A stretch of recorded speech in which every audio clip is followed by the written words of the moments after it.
Welcome to the Am I Hunting Podcast. On this episode, I'm joined by my buddy Duane as we recap the 2022 South Dakota mule deer hunt.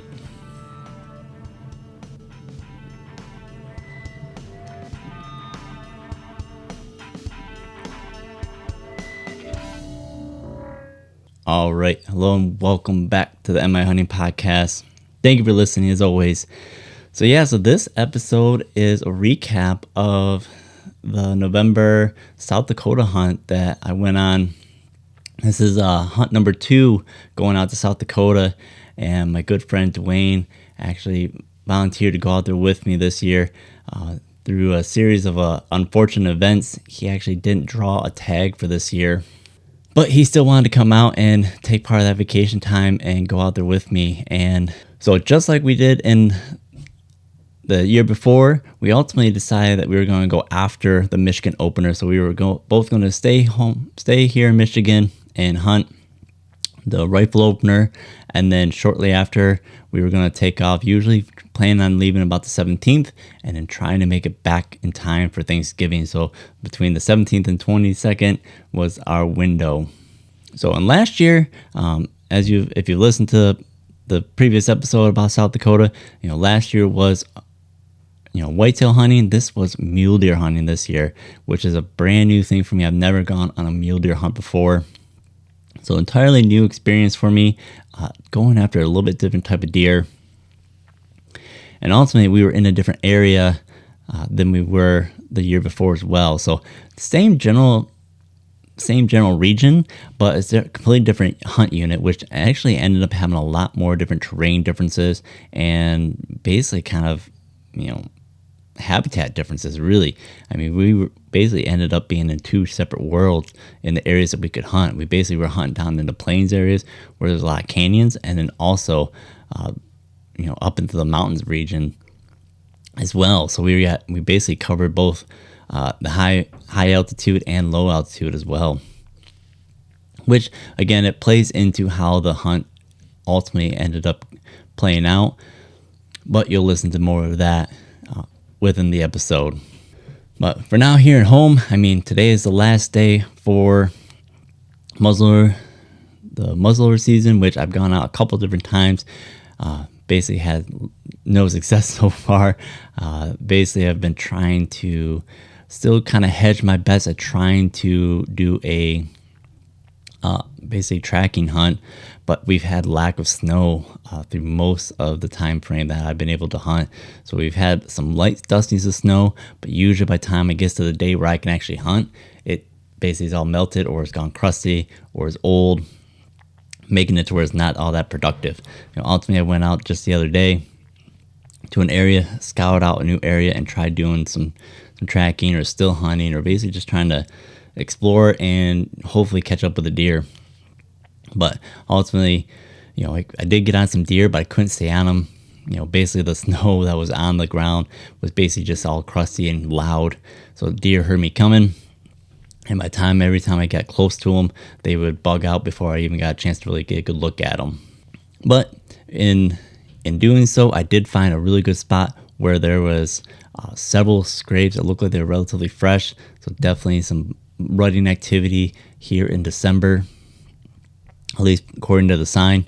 And then also came upon where it looks like I bumped a buck out of its bed. There's relatively fresh.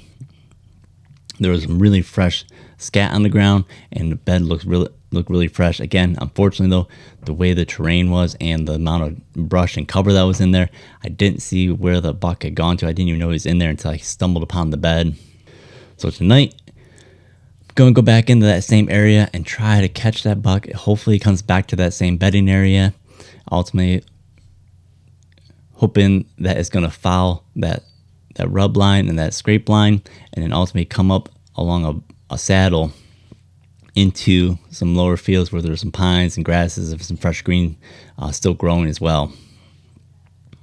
So hopefully that works out. But that's enough for the updates and this pre-roll. Let's get into the episode with Duane. Yeah, all right. So this is going to be our recap for the South Dakota trip. Again, unfortunately, you weren't able to draw a tag this year.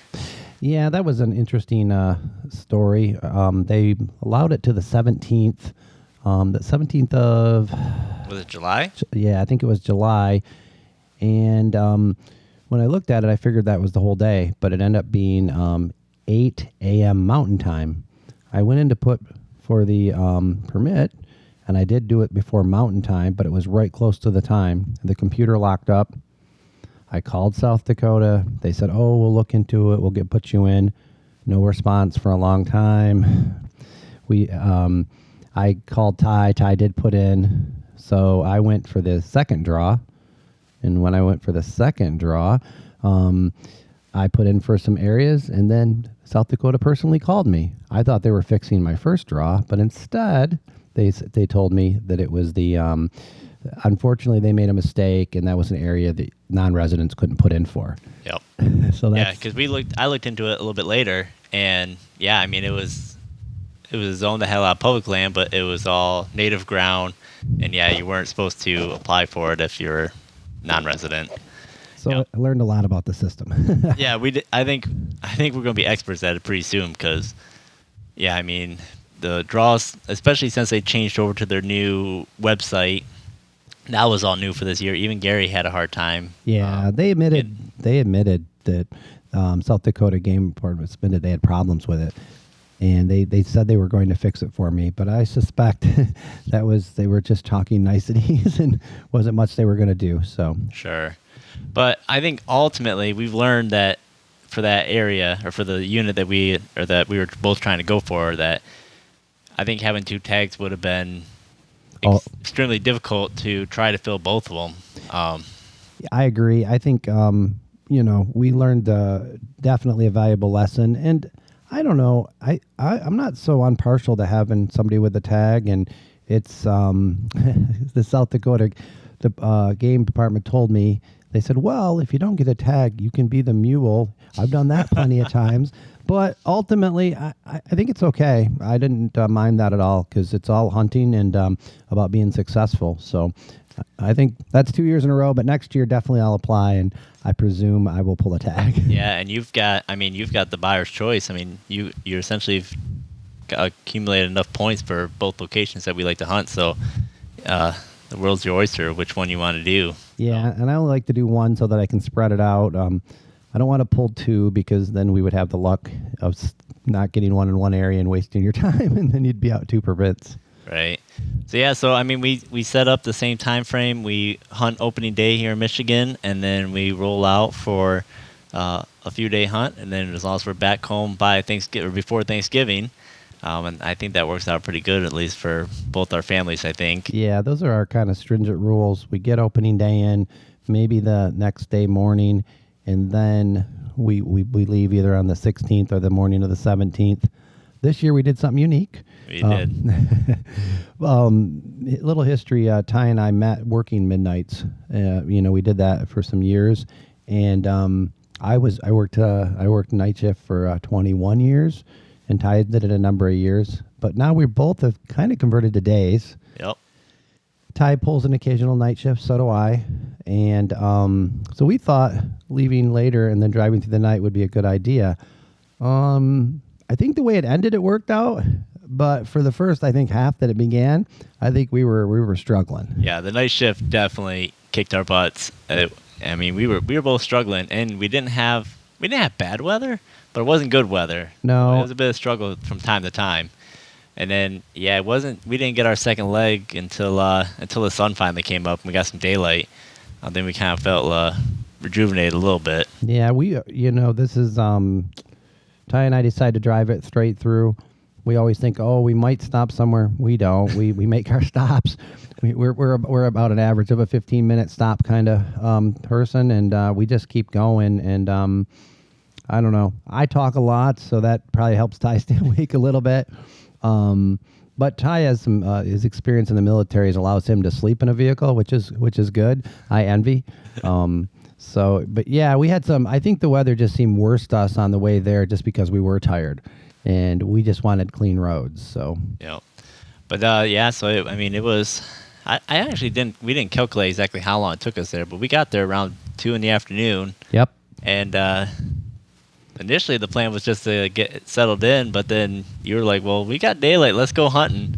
So we continued to go on and did a little bit of exploring. So basically we went through, and I did a lot of mapping or e-scouting, mapped out a lot of potential roads that we were going to take, and so we explored a little bit, going up into the mountains a little bit, and we didn't really see much anything that first night. We did see those whitetail on the main road that were next to the road there, and a few mule deer on the way back.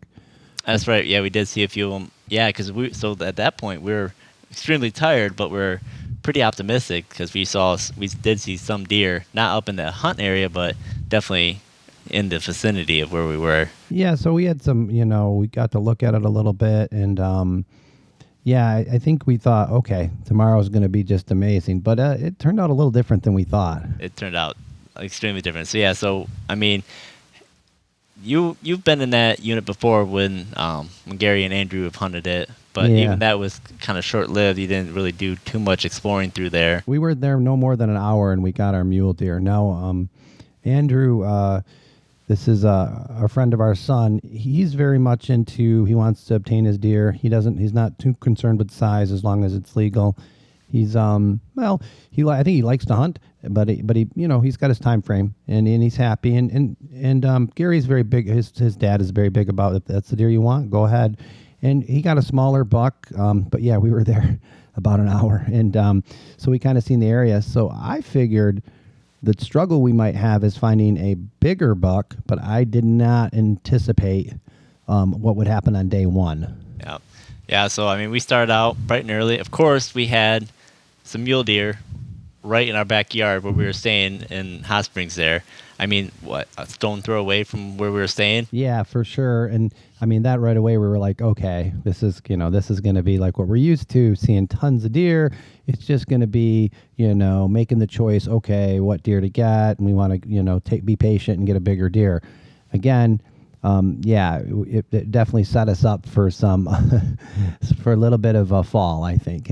Oh yeah, we definitely got a rude awakening because we spent that entire day driving every mountain road that I had mapped out, even a few of them that we probably shouldn't have gone down with the full-size pickup.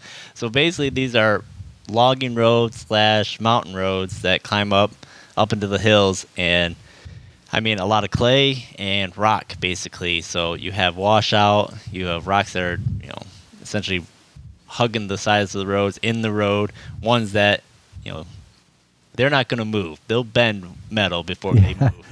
A lot of ledges. It seems like when I was most of the time I drove, I had all the ledges. And, Ty would be like, oh, you got plenty of room. And boy, when I look across, it didn't look like I had a lot of room. I did not want to go down a ravine. But yeah, we had some challenging driving. But we had some, ultimately, I don't know that we would have changed what we did because we did get to see some pretty cool stuff. We covered a lot of area. Was day one when we seen the game birds, or was it? Yeah, it was that first morning. Yeah, we got up on the big flat, basically on top of the hill, and it was just grassland up there, and some type of game bird, some type of grouse or something. It was ruffed grouse. I think there was just so many. It was incredible. I thought, I should have got my small games license. And actually, we're talking to our friend that's going to go with us again next year. He said he's going to pull a small game license after explaining to what we had seen. But yeah, we would have bagged our limit, I think. It was pretty impressive. It was so that was cool. We definitely seen that. Mm-hmm. And let's see, you got out twice that day. Was that correct? Yeah. So basically, we were the main goal the first day was to basically kind of get a lay of the land. We were going to drive a lot of the roads and kind of, just depending on what we saw or what type of action that we saw, kind of expenditure from there, because there's, again, up in the hills, you got all the different valleys and ravines and whatnot that deer could be hiding out and hanging out in. So I did get out a few times, check some of the valleys, and we got up to on top of the mountain. We got up in that one area we saw a lot of deer sign, so they were definitely up there. So we were optimistic there again, thinking that we might have just missed them. Was that where we seen where it looked like they were fighting? And yeah, yep. So yeah, we definitely saw on the road where it almost looked like it was probably whitetail, where they were battling it out and because there was this, claw or paw marks all over down the road. Basically, they were fighting down along the road, at least what appeared anyways. We loop around, back down around the mountain, and again, another time where it was like, you know what, I'm going to check this little valley, and that's where we saw that tremendous herd of elk. Yeah, so Ty gets out. I decide I'm going to stay in the vehicle for a minute. And there's some good, interesting history with staying by the vehicle, by the way. But Ty gets out, and boy, it wasn't but 30 seconds, and Ty's getting a hold of me. You got to get out here.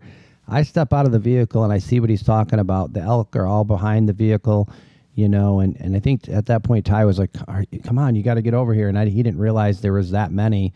And I suspect there were 75 to 100 elk. Yeah, at least. Yeah. At least. It was pretty incredible. We didn't see any big bulls, some smaller bulls. There were smaller bulls in there, and I think probably because I just think the bulls weren't herded up like the rest of the elk were yet, because it was still, right. It's still early. It's not quite into winter yet, but yeah, a lot of younger bulls, definitely some like what looked like could be like 1.5 year old spikes, But that woke us right back up. That got us excited again, so we were like, oh, okay, this is good. And then we checked all that out. Then we proceeded on hunting. Yep. Yeah, we did run into some other hunters. They were from Minnesota. They kind of confirmed what we were starting to suspect, is that the deer numbers were way down. They did have, which I thought I had heard something about an EHD outbreak, but then when we went out last year, they were kind of, it seemed like it wasn't the case. I know North Dakota got hit, but apparently down south, or in this other unit that we were at, they must have got hit because the deer numbers were very low compared to what we experienced just, an hour and a half north. Right. And I mean that that vehicle, they had at least 3 hunters in there, one in the back. So yeah, they were pretty much saying that, they've not seen the numbers that they used to see. Yeah. So then we make it up. I mean, we basically started driving the same roads the second time, kind of re-looping back through. And again, we're getting towards the last hour, maybe 2 of light. And ultimately, in our area, we hadn't seen a single shootable deer. I mean, there was nothing. I mean, we've seen these elk, and we've seen the game birds. So we were a little bit, we were quite concerned and a little maybe frustrated already. We were like, wow.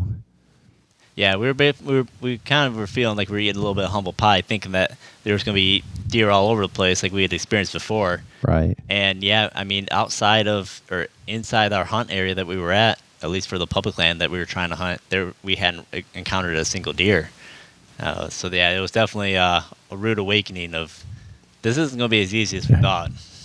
So we get up towards we go down a road that's over a ravine towards the end of the day to hunt on day one, and there was a watering area for the cattle, and we kind of just pulled there, and Ty said he wanted to walk that ravine, and I was like, okay. Again, I decided I'll stay with the truck.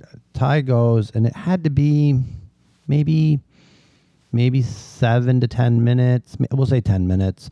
Ty's gone. All of a sudden, here comes a mule deer buck. Not a big buck, but a smaller mule deer buck. Nice, body to the buck. But of course, I wanted Ty to see that, and so I get a hold of him on the phone, and he's on his way back, and I wait, and I get the thing. It stops, and then it starts to bounce. So I was deciding what to do, and I opened the door, and it stopped again for another minute, just looking at me. So I presumed Ty would be there by then, but Ty had a little further than I thought.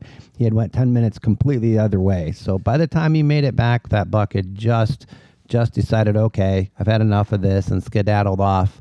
I don't know if maybe just leaving the vehicle there, he wouldn't have went as far, but hard telling. He wasn't one that I don't think Ty would have taken, but I mean, I feel how I bagged my deer this year were with pictures, so I got a picture of it. And I got several pictures of a lot of game animals, so that was my point, that I could have bagged that if I wanted to. So it was interesting, though. I definitely seen things when Ty would leave the vehicle. So yeah, but that was the only deer that we seen before dark on that day. One mule deer buck, a small one. And to be honest with you, I was in the Andrew camp that we talked about earlier. I might have taken that buck because I was already, and I know it's only day one, but I was like, we put 10 solid hours of hunting. Yeah. I would solid hunting. I mean, Well, we covered a lot of ground. Yeah, because I mean, we started driving to get into the hunt zone around 6 a.m. Yep. It gets light at 6:30, and it get dark. What 5? About 5-ish. Yeah. So yeah, it was. We put in solid hunting, and I was like, oh my goodness, I wasn't sure we'd see another one, but I really wasn't. So Yeah. that was day one. So we came back, and of course, when we came back, sure enough, those mule deer are sitting there with even a bigger one now, right in town. And again, we were like, huh. So we thought about that for a moment, and we said, there's hunting right close there. Ty said he scoped out. It was another mountain right by where we were staying, and we thought, okay, let's go up that way. So we got up the next morning. Yep. Holy moly, we seen deer. We're like, oh, this is good. We headed to where it was legal to hunt. We seen deer. I swear, as soon as we got up high enough where it turned into public land, Yep. stopped seeing deer. Yep. I mean, it was like night and day. I mean, it was a beautiful area. I'm glad we did it. I mean, it's incredible up there. We were close to a fire tower. We got way up there. We got out walked a little bit. We were way up there. I definitely felt the altitude and elevation. It was a little chilly up there too, but we were going to do like 2 miles. I think Ty had about half mile or so, and he was in a little ways and was like, we were like, we need to go back to our other areas. We just started to realize these deer are not so high. They're probably lower. Yep. Yeah, that was definitely thing that we discussed on the way back, especially that, maybe elevation-wise we're making a mistake, that we keep seeing deer along the roadways or the main roads, down lower, in town, and especially that spot just outside of town. I mean, we climbed very quickly, very high. Oh, yeah. And it was definitely apparent that they were below a certain elevation. So then we ended up going back up into in a little bit. Yeah, we went back to our area, but a little thing to point out, this seems to happen to Ty and I, when we show up to South Dakota, it's always bitter cold. Now, it doesn't last long, but it's bitter cold when we get there. The last time we got there, I think it was, I don't know, it was negative. It was, in this time, it was 4 degrees. And that first day, it was so cold. And I don't know. I mean, we don't know. But we kept thinking the temperature, I don't know, they just weren't as high. I'm not sure. I think the temperature changed up. But as we progressed, the temperatures changed when we were there. And I think that changed the deer activity. Yeah, because, I mean, especially like here in the Midwest, like you get a cold front, that's usually a good thing. At least for most hunters, that's a good thing. Out there, we even heard some guys talking about it when we were at the restaurant. One of the nights that they were saying that, this cold snap cut down on the deer movement. At least for them, it sounded like. So they were kind of thinking the same thing we were, that maybe this extra cold temperatures. And I think you talked to Gary too, and he kind of confirmed too that those cold temperatures limits the deer movement. Yeah, and that's what we started to figure. And we kind of looked at the temperatures. We're going to trend up the next few days. So yeah, so after we got done with right in our area up in the mountain, we went back to our similar areas. And we did a lot of hunting again, a lot of areas. Still not seeing much until a little later in the evening. Was that the day that we ended up ran into the guy that got the deer? Okay, yep. Yeah, we seen the 4. So we came in an area that I think was a little lower. We're up a little bit, and I seen 4 mule deer. Well, before we even started that, we got to a point where I'm like, hey, I want to go check out this valley again. So I get out of the truck again. I'm walking around. I did bump a mule deer doe. Yep. But nothing else. And then while I was out gallivanting, 2 vehicles went by. You had one that a vehicle that had a 4-wheeler on them. Yep. So it was very recognizable. I get back to the vehicle. We roll up. Then we see those 4 does out in the field. 4 mule deer doe, yep. And then we were geeked. Then we waited because we presumed typically they air them up, so we thought there'll be a buck with it. We waited. We didn't see a buck. We pretty much scoped out. They were by themselves. So we drove just around the bend. Yeah, because we were just on one side of a hill. So we were thinking maybe we'll drive up on the other side of the hill. Maybe he's over there, or we can maybe see up on top of the ridge. We pull up over the hill. There's a guy that had driven by earlier, loading back up his 4-wheeler, and he had a nice average sized buck, mule deer. He was from South Dakota, and he was like, well, He didn't want to take one that wasn't bigger, but he said exactly what we had heard before. The numbers were down. He had hunted the whole weekend before, not seen anything, and he had seen these does, and he figured there was a buck, and then he decided to take them. And so we were like, okay, but there was some like, all right, we finally seen mule deer. We said we didn't get an opportunity at that buck, but it was right, it was a little better. So we kind of felt a little better about our area. But still, we went a ways down that until about where we couldn't. I think we had to turn around after on that one, right? Yep. Yeah, we hit another one of the mountain roads where it's just too big of rocks, too big of holes. Again, without having an actual like off-road rig. Yeah. I mean, it looked like people had done it, but we still had to make sure that vehicle got home. I wanted most of his parts to come back home. I think we lost a hitch.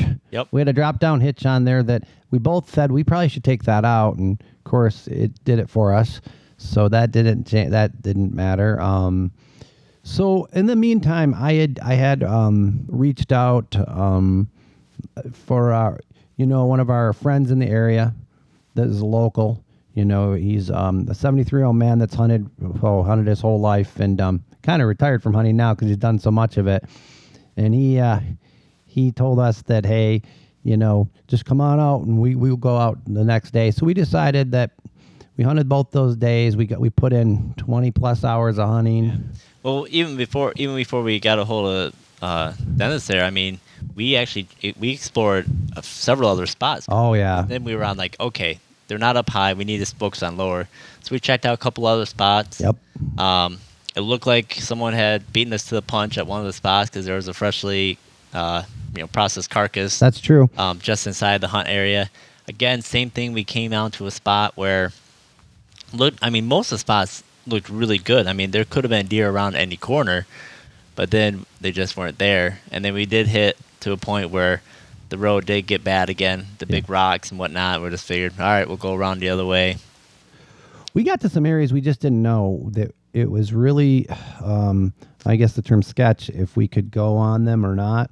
There was some interesting gates. We did learn about gates, that the Forest Service area roads have gates that say please close that you can open. Our biggest thing was to be legal on the property that, on the, not property, I guess better to say, but on the area that we were supposed to hunt and, on public land. We didn't have any permission from ranchers. We did see signs where you could call certain ranches. Yep. And I think Ty took some pictures of those. We considered, if that we were going to continue down this road. But yeah, we covered a lot of areas, and we really went. Ironically, we were in the ballpark of the area that that Dennis took us today, but it got to some areas that we just didn't know. It was questionable because the lines get blurred a little bit between the public land and the ranches. Yep. And that's where it gets a little bit. And we get a little nervous. We just want to be illegal. We don't want to be on anybody's ranches. I think like anywhere, but we found in South Dakota, and we know that from local experience that ranchers aren't too fond of people, like most people aren't, end up on their land without permission. So we didn't really want to. That wasn't worth it to us for the deer. Yeah, because we drove basically we more or less covered the entire hunt unit. I mean, we were on the edge where one side of the road was legal to hunt, yep. The other side wasn't. So we explored virtually everything.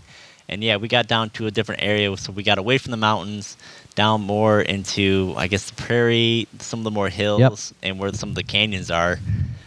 We didn't go into there because, I think we were both kind of timid didn't have the confidence to go in there, knowing the area, how to hunt that area, and also that's borderline with a lot of the ranch land. So it was definitely something that we didn't have confidence going into ourselves. Right.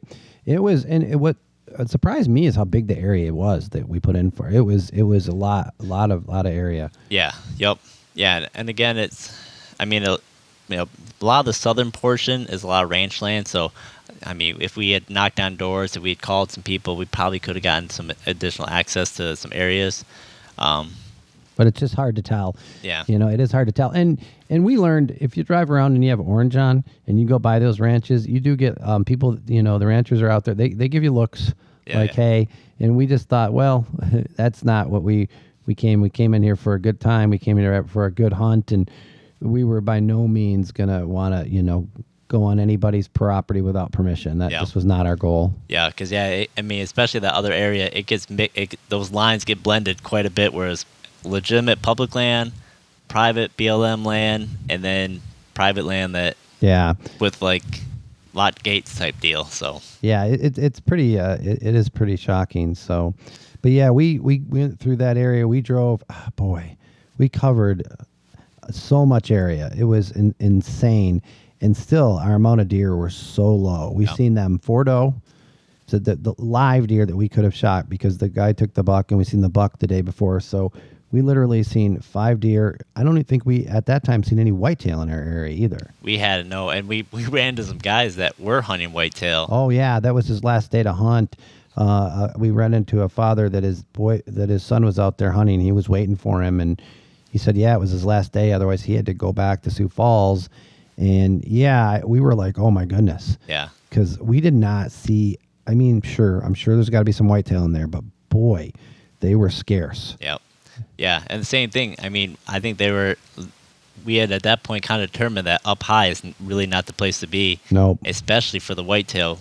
Because we had seen a few whitetail down lower along the roadway and stuff like that, but nothing up in our hunt unit. And it was, I definitely had my heart went out to that guy for trying to get a whitetail up there because, yeah, we had covered miles of that terrain, and we actually marked where those 4 does were because we were kind of like, we don't want to have tag soup, and if Ty would, take a mule deer or doe because he's never had a mule deer of any type, so we were like, okay, if we have to opt for that, we'll opt for that. So yeah, it was definitely a consideration. Yeah, especially when we came back through the second time and they were even closer to the road where we were at. So it was definitely one that we were going to keep that in mind of set up shop there and wait for them to come back and hope that they did if we continued to struggle for sure. Oh, for sure. But then at that point, we got a hold of Dennis, our local guide, I guess I could say. Yeah, and the thing with Dennis is we look forward to seeing him either way, because he's worth the price of admission. That's all we're gonna say. It is, he is a unique individual, salt of the earth kind of guy, and so we were gonna see him either way. We really kind of, I think part of Ty wanted to go and be proud that we got the deer on our own, but. I don't know. This seemed to work out well too. So we went and seen Dennis in the dark. Yep. Talked to him, and Ty shared all the places we went. I mean, he had them marked and showed them, and actually Dennis was pretty impressed. He was like, "Whoa, you guys covered a lot of territory." Yep. Yeah, he was definitely impressed of how diligent we were about trying to cover the area. I think he even had to kind of rack his brain a little bit of where he wanted to take us in. Yep. I think it was really helpful we showed him all those areas, because then he went right into what we told him we didn't go into, and he just opted for that right off the bat. Yep. Yeah, so I mean, we agreed that we'd go get him in the morning, and he'd take us out and take us into that area that we weren't comfortable going by ourselves. So, yeah, I mean, we got him there right at daybreak, and yeah, and Dennis did say to us, but Dennis is very that's what we love about him. He's very boisterous, and we always never know how to, is he just kind of making things up or what? But he did tell us, boys, we'll be back here by 10 a.m. at my house, and he put that out there, and we were like, oh boy. Yeah. I said, if we even see a deer by 10 a.m., we're going to be happy. Right. Yeah. No, I mean, he was definitely confident going into there. I mean, he said that it was going to be, short work, and that. Yep. But yeah, we got out there, and we got into the area where we didn't really go. We were by it. Yep. We drove all the way around it. I mean, that's when we made it to Wyoming. We actually went all the way around that part of the unit, looking at it and trying to size it up for sure. Definitely. So, yeah, we go in this area. I'm driving, and I'll be honest, I was like, no mountains, no cliffs, no rock. But boy, this was every bit as bad. These are grooved clay fields that if you go in those, the truck that we had didn't have enough clearance, so I'd have to drive up on the edges. And it was tricky, and there were some places, you definitely could mess some things up, which, was so yeah, it was it's some challenging driving, and you're out in the middle of these fields, and you really can't see only but the tracks. It looks like you can make your own roads, and which we did some, but boy, you got to be careful. Yep. Oh yeah, because I mean this again, we're basically at ground level, and then all the canyons down below. So there's a lot of places where there's holes and ravines and drop offs and cliffs, and we weren't climbing up into them. We were up on top, Right. going over all these. So sure as enough, we first get in. Now they were distance, and I don't know they would be in shooting range. We seen whitetail. And we're like, holy moly, first whitetail we seen. So we seen deer, so that was a good thing. Yep. And I think Ty was determined that if there was a big whitetail, a big whitetail buck, he was going to take that too. Yep. This was kind of our day that we were like, hey, we hope Dennis is, really, we go with his confidence, and I don't think his confidence wavered at all. But I think as we drove further, we went a lot of area in there. We went in miles.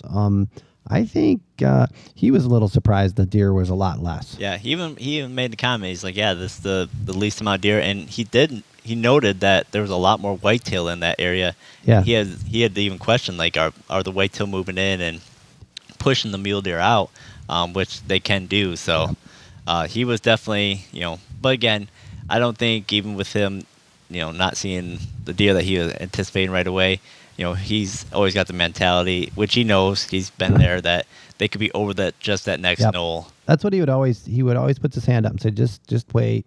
Now, granted, since he does that often, probably has a good odds it's going to work out, but he's very confident, and probably rightfully so. Mm-hmm. There's definitely, he's 73, and I think he's been hunting since when he was 15. So if you take the amount of years that he has hunting, that's experience that you can have every app, you can have every map, you can do whatever you can, and that you just don't obtain. Yep. That's just 50 plus years experience that just is like, yeah. That's definitely, I think, probably one of the biggest lessons from this trip is, especially in an area that you haven't done before, there's no substitution for experience of knowing the lay of the land and whatever. Because he was telling us as we were going, like, oh yeah, I killed a buck over here, Debbie killed a buck over here. Yep. So he knew all the holes and all the places where historically they've killed deer before. Yeah, and it was a cool area. We had some times we had to venture. The road was so bad and so deep, we'd venture off, kind of made our own road. One time I found definitely a cow path, and they groove right down into that, and boy, we hit that pretty hard. It was a little funny time because I was like, oh, I didn't see that, and Dennis said, yeah, well, if we would have seen it, we wouldn't have hit it. Yep. Yeah. And I think that came across pretty funny. Oh yeah. But that was probably, and of all the bad driving we did, that's probably the hardest thing we hit. Yeah, because it was probably 6-8 inches wide. Yep.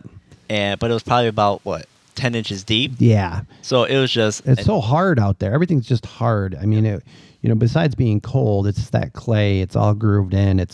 There's no give. It's no, like what we're used to in Michigan, muddy roads or things like that. There's none of that around there. Yeah. Yeah, we even got to a point where it was a low point in the road where during the wet season, you wouldn't want to cross because it'd be mucky clay. But it was solid. It was dried out, and we drove right over it. And yeah, there was definitely, because we had such a bad part of the road. And we went over, and I looked at it like, oh, in Michigan, we would have sunk away. And no, not there. It was, it was completely dry clay, rode right over it, no problem. Mm-hmm. But then, we kept seeing the whitetail, which that was starting to make me a little nervous because they were all 400 plus yards out. Oh yeah, they did not want to stick around. So I'm looking. It was like Michigan whitetail, right? I mean, they weren't hanging around at all, which we weren't used to either, because when we did the Black Hills the year before, I mean, there was deer ever just staying. You had so many opportunities. This was not the case. Yep. Yeah, so I was looking at it because having not experienced long range shooting, especially hunting wise, I was looking at about 300 yards. I might have been comfortable shooting, and this is I was trying to range some of these deer. My rangefinder wasn't even picking them up at 450 yards, so. I was getting a little nervous that I was going to have to make a very long shot that I wasn't prepared to do. And then, the same thing. We were seeing a lot of whitetail, but they were off in the distance. We did see one decent buck. He was, not one I would have wanted to go after, but hard times, calls for desperate measures. So I definitely considered potentially going after it. If it hadn't already spooked and was already going over the next hill, might have considered it even more so. But Yeah. And then we go down into a valley, or I think, yeah, we went up over hill, looked into a valley, and go ahead and you can tell them the story. well, I mean, yeah, we again it was we hadn't seen any mule deer yet. We saw some pronghorn or antelope, I guess Yep. you could say, some whitetail, but yeah, we still hadn't put laid eyes on any mule deer, and we're just going up over this little hill, go over look over valley again. Dennis doing the just keep going, and you're starting to be like, well, how far do we keep going Yeah. until this thing drops off? And basically, right in this little hole, some mule deer Yep. jump up right in front of you. I think you were the first to Yep. see them. I seen the 4 does, and I seen horns. I seen horns, and I was like, I couldn't tell it. And we stopped right there, and Dennis seen them too, and Ty was able to get out. And go ahead, Ty, you can share the. Yeah, so I mean, they jump up, and they were just in this little hole right about 80 yards in front of us. They jumped up, stood there staring at the truck. I same thing. Saw the does, saw a buck with antlers well above his ears, and thinking, all right, well, this is probably our opportunity. Jump out of the vehicle. At that point, it was still kind of downhill from the truck. So since I got down to the truck, I didn't have a good vantage point of him. So I had to creep up in front of the truck a little bit so I could get closer to the hillside. Pop up, he's standing there broadside, and then got on target. He did take a couple of steps, so I thought maybe he was going to bolt pretty soon. So when I took the shot, I saw where basically the kind of like the impact, how they react when they get hit. I saw that, so I knew he was hit. He takes off running. I think maybe Dennis had saw the impact too. Yeah, I didn't quite see the impact, I guess, and I was a little nervous because he kind of went up and he was standing right with those does, and then but Ty was watching him real close, and I knew if he was going to crest that hill, Ty might take a second shot, and then you seen him stumble, and then it was like, and Dennis the whole time said to me, he's done. Dennis said, no, he's got him, and it was good, a great shot, and then. The night, he was on another side of a ravine, so Ty went to the deer. We were able to drive the vehicle around to the deer, so it was, we had to do some unique driving to get around there, but it made life pretty good. What we have with Dennis, he's 73. He does not want to get out there walking that much, but so he will find you a way to get a vehicle to something if it's possible, and we did. We went way out and we came back right over to Ty, and yeah, it's a nice buck. What do we think? 2-year-old? Yep. Yeah. So I've gone through and I started doing the mouth. So I tore apart his bottom jaw. Age wise, at least from the tooth wear, 2 years old. Yep. So not the monster we had initially gone out there to go after, but Right. I mean we had a very quick sliding scale based on the number of deer that we were seeing, at least in our hunt zone. But I think for the first mule deer, I think it's a nice deer. I mean, he was tall. I mean, and I think definitely. The way things were going, bucks became bigger when you seen them because you just didn't see them like what we were used to. So, but I think great shot by Ty, nice deer. Dennis was tickled. He was pretty excited. He likes to say, "I'm proud of you." He's proud of you boys. You got that deer. He really, I think he just gets, that's his hunting now. He likes to see people be successful. Yep. And I think that's his big thing now too, is like, I mean, he's killed, he even talked about it the night before, that he's killed all the deer that, right. that he could. So, I mean, he likes the fact that he can go, especially too with how passionate we are about it. I mean, I think he likes the fact that we get so pumped about it and get such enjoyment out of it, and that he gets to be part of it. And he gets reminiscent the old days, what he used to do, and sometimes, maybe bending things a little bit, and things. But, he definitely had his crazy days. And he taught, ultimately, what I appreciate about Dennis is he talks crazy a little bit, but when we get out there, he's very cautious. He was cautious to tie his truck, so he didn't destroy it in those roads. He was really cautious of what land we were on, Yep. But yeah, Ty got that dressed out well, and we loaded that up on the truck, and the drive out was interesting. The drive out got a little interesting. So we were going to, I guess we were just kind of following Dennis's lead a little bit about where we're going, which was just kind of leading us back towards the highway. but then some of the roads and whatnot weren't what they used to be, or there's fences that were there. So ultimately, we did end up opening up a fence that. It wasn't locked. It wasn't no trespassing. So, but it still made us nervous because it was right by a ranch, Yep. and it put its butt right by a ranch. But yeah, we drove through and then through another fence, and it seemed good. And Dennis was like, let's go. We don't want to hang in there too long. I think, Yep. I think legally we were fine where we were driving. It's just that I don't think we wanted to hang in that area long because, the ranchers might get a little bit surly. Yeah, because the weird thing was, like, we encountered the closed gate when we went in, but to get, like, from the highway, there was basically, it was just a cattle guard. There was no gate or anything Right. like that. So there were ways to get in from the highway. So I'm just not sure, why that was gated off the way it was or whatnot. Yeah, So. I'm not sure either. It was, yeah, it's interesting, but again, it wasn't locked, and we closed it back up, and we were big about that too. Any gates that we opened, especially the ones that said please close, we closed because we found some that were left open by other people. But again, they have cattle out there, and the cattle want to stay in their area, so we definitely want to respect that. Right, yeah, because, if you get inside those cattle guards, we ran into it the night before, or I think a couple nights before, where, they were just staying right on the roadway, just inside the cattle guard, and we were going through that dark, and all of a sudden there's two cows standing right in the road. Yeah, I'm driving back, and Ty's like, cow? I'm like, oh, yes, cow. Yeah, we had some experiences, and the night, from Dennis, similar thing. We're going by Custer State Park and coming out of Pringle, and I think you were driving, and there was Buffalo. Buffalo was a big bull. Buffalo was right in the road, and he was not moving. He was staying where he was. So yeah, we had a few times it was like, wow. So, we definitely seen a lot of wildlife. Not a lot of the wildlife we wanted for our hunt. Every other wildlife, Yeah, because that was a big thing, because we didn't see any elk last year when we came out. And we saw plenty this time. So, yeah, that was a good. And the game birds and everything else. So, it was unique. It was good. We learned a lot about the area. But the funny story was Dennis did say to us that we would be back by 10 a.m.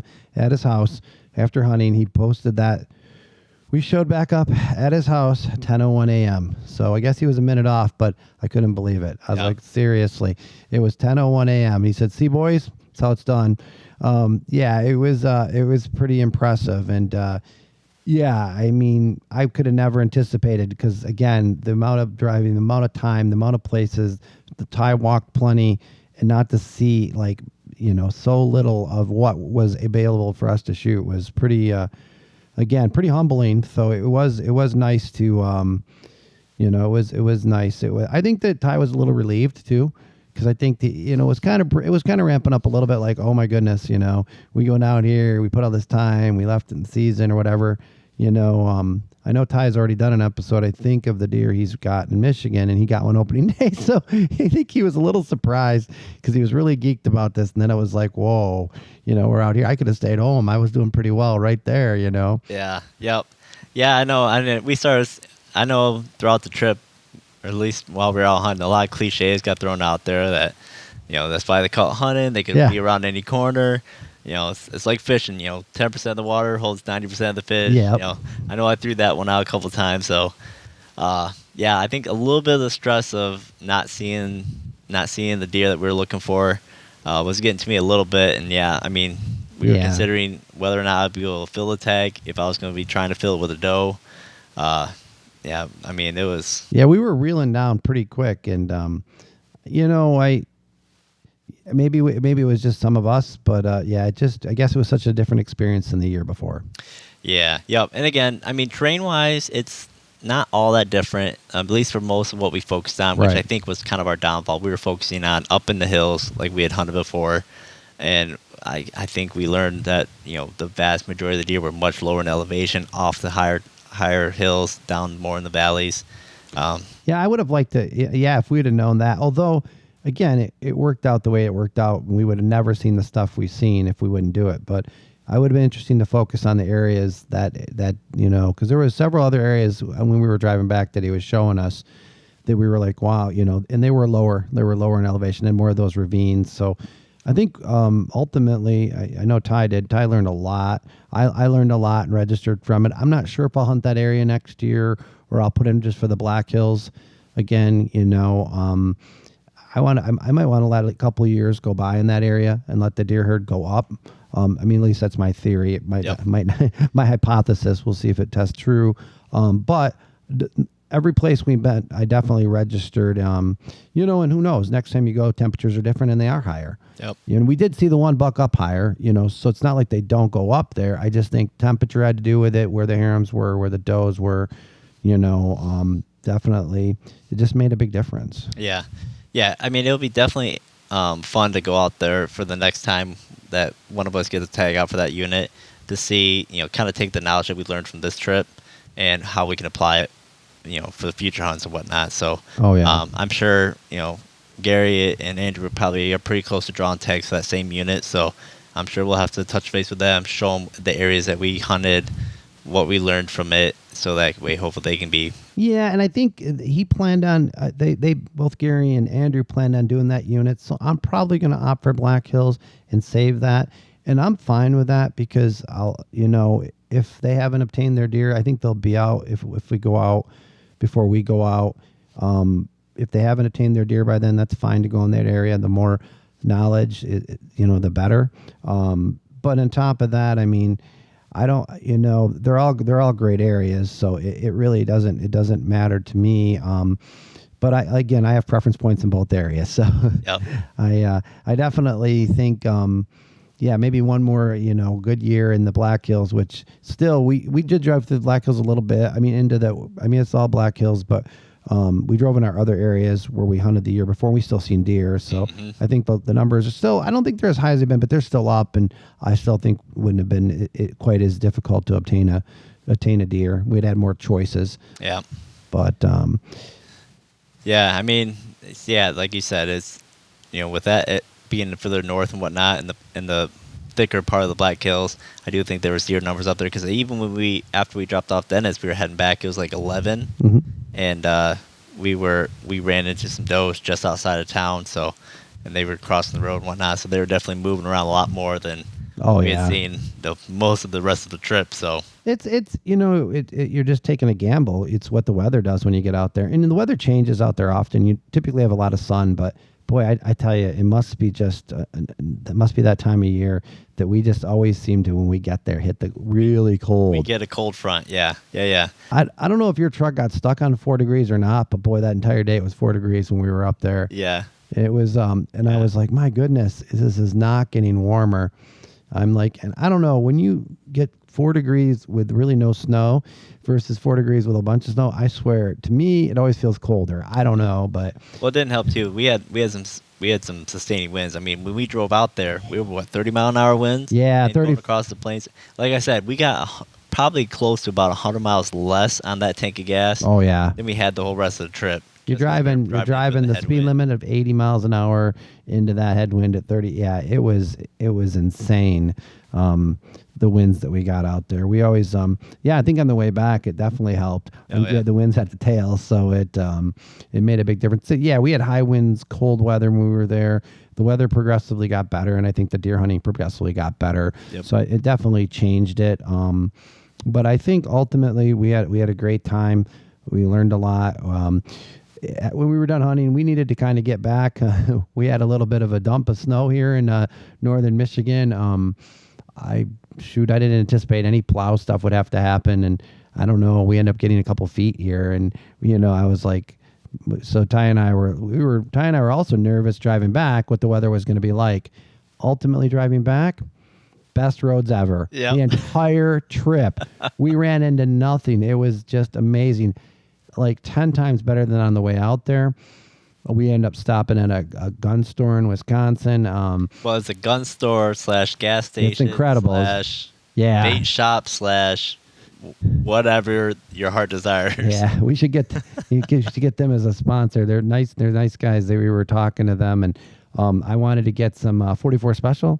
They didn't have any in the shelf, but the older gentleman that worked there said, "Just hold on a minute," and he was able to find me a pack in the back. And I don't know, hundreds of guns, tons, all the latest bows. Yep.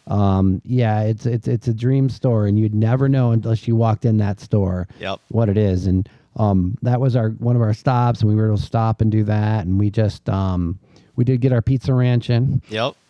We always go out west, even though I know we have one in Michigan now, but we go to Pizza Ranch. It's just, there's some story and history behind that. But if you never tried it, again, maybe they could be sponsors at some point, but I recommend it. So they got some free promo here. But yeah, I think it was a great trip.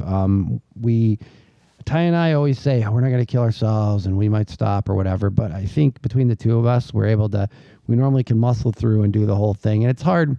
We're pretty determined. We don't really want to stop. And again, I think we averaged our stops at about 15 minutes. And I don't even know if we stopped and sat down once at this Pizza Ranch. And ultimately, though, still, we were there only like 15 minutes. And other than that, we were in the truck. Now, his trucks, I think I've got an imprint in his truck because he was in it so much. We intimately, definitely, his truck, definitely, we were close to it. It did a great job, though. I'll tell you, for the driving and stuff, really, we did well. We really, besides breaking off the hitch, which was our mistake for not pulling that off. But other than that, I mean, I cannot believe some of the trails that it got on. Oh, yeah. that to me is like, oh my goodness. It was pretty impressive. So, but yeah, I think I really enjoyed the trip. I wouldn't trade it. I mean, I know we went to a lot of the areas and didn't work out, but I think again that was all knowledge. So, yep. And exactly. Boy, we've seen a lot of other stuff. So, yep. Yeah, I mean, and we can't even forget, after so that morning we got the deer, got back to the place. We were going to chill, watch the football, hang out, kind of decompress a little bit.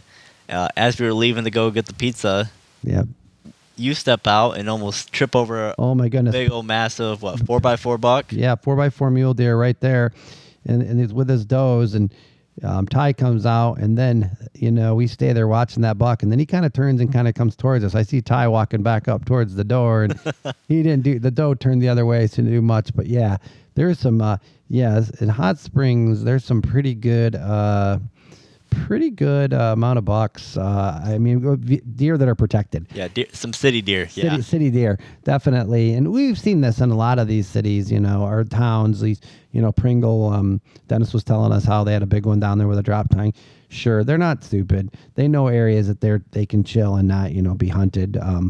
Definitely. But yeah, they just hung out there all the time. So, it's kind of cool. I mean, it was cool. I think the place we stayed. We did the Airbnb idea, and it was really cool. It was I don't know that we could have picked a better place. Actually, I think it just was, I think I found it, but then Ty decided, yep, let's do this, and he reserved it, and it was perfect. It was really not too far from our hunting area, not too far from going over to where Dennis was. It just worked out. So yeah, I think ultimately things really worked out well. Yeah. Hunting ended up being a lot harder than we had anticipated. Kind of going into we were probably a little cocky going into it, and then got humbled pretty quickly, and then got back to realization of. Well, we were just thinking, basically, we have to be patient and make your choice to what buck, to where it was like, oh, if you even see a buck, or if you even see a deer that you can shoot that's legal in your area. I mean, that was pretty incredible. But again, boy, we registered so much, that amount of time. I mean, boy, we covered more ground in that amount of time than I don't know. I definitely all last year's hunt. Yep. Holy smokes. So again, I don't think we would have went to those areas and we wouldn't have seen what we've seen. So for me, I wasn't hunting. I didn't have the permit. So yeah, I wouldn't trade it. Now, Ty, maybe I think Ty would have liked to have a few more opportunities with some bucks to at least get a choice out versus, okay, we've got to take this one. But I mean, it worked out the way it worked out. We're really appreciative of Dennis. He and like you say, this is just somebody you'd have to meet to get the idea that he's just salt of the earth kind of guy that I don't know. I appreciate being around, and when he tells you stories, they seem outlandish, but when you really go down to it, they're pretty true. I think they're pretty true. Yep. They kind of pan out, and he might embellish a little bit, but there's truth behind a lot of the stories that he's telling, and I mean, yeah, I mean, like, You could see the knowledge when we got out there, though. yeah, He knew where he was. He knew what it was, and yeah, it's good. I think we. yeah. I know. It was a great trip and a lot of lessons learned. I mean, we learned that so much of that area. I mean, going again, like I said, if we ever go back to that area, we're going to go in with so much more confidence and so much more knowledge of the lay of the land. Again, I definitely bring a small games license too. I might buy one. I know, a small game, get your predator license. Yeah. Oh, I know. There's a lot. We've seen a lot of coyotes. We Yeah. did see those. Yeah, there's a lot of potential for targets of opportunity. Yeah, there is. So Yeah, there's definitely hunting in South Dakota is incredible. But again, just like anywhere, it is hunting, and you definitely, yeah, there was more work involved this time around. oh yeah, yep, yeah, it definitely was. Yeah, definitely. I don't know. Trying to think of a good word here. It was challenging, but interestingly challenging. Maybe be the term. That's a good one. Yeah, Yep. interestingly challenging. Yep. All right, man. Thanks. Well, I think that covers it. Thanks again for being a guest. No problem. Thanks. All right, so that's a wrap on the conversation with Duane. Duane, thank you so much again for coming back on the show again. You know, ultimately we never really got to it in the time of the hunt, so it was great that I was very glad that you were able to sit down and do a recap with me to tell the story about this hunt. Now, the other part is I'm really looking forward to next year because Duane actually basically has his pick of the litter when it comes to which hunt he wants to go on for next year. You know, he basically has enough points to be able to hunt both locations, so he could go after the whitetail like we did the year before, or he can try his hand at going after a mule deer this year. I think he's leaning towards, as you heard, that he's going to lean towards going after a mule deer. It's going to be one of those hunts where, you know, it's a little bit more work than the whitetail, so I think he wants to get after it, you know, before too many more years. So I'm super excited to be able to hopefully go out with him and basically, have him be in the gunner seat, me in the driver's seat, and, you know, basically flip flap rolls and watch him get his mule deer as well. So I'm looking forward to next year. You know, we've got a lot of things to hash out yet. Hopefully Gary and his son Andrew make it out as well.